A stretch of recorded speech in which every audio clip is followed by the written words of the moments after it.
नायजुग्रा जाफायखा दावनाव खुरां गिसि फायखा फरंबिलिनि दावरेलि बिरिं फायखा साइंगोजाव बिरिहि साइंजनालि जना फायमाखा आनिबो खानि खारि लेखे खनारिनां बावलादु आनिबो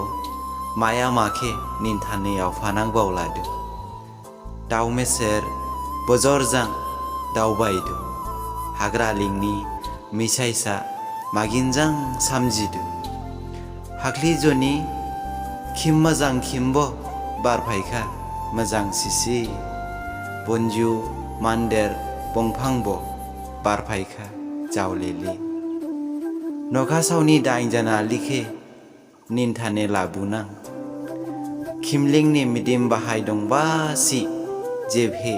निन्थाने रिफायना हाबिसावनि खाजामा दंबासि खाथायहि यावफाना गोजाव गुफुनि मुलुखा गिनिजां सहिना आनि हाबिसावनि सावलुगु निंखे बावलाखा थियासि गिनिजां दांमा जिमानि सावमि आंदे नुलाखा आनिबो यावफाजां सामगिलि रिबाखे मिसाइसा सामजिनांथि आनि इबो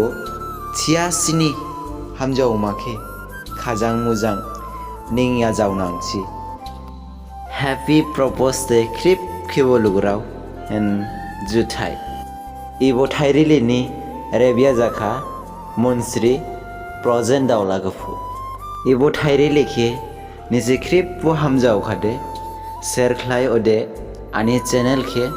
सब्सक्राइब खलाय लुगुराव जुथाय।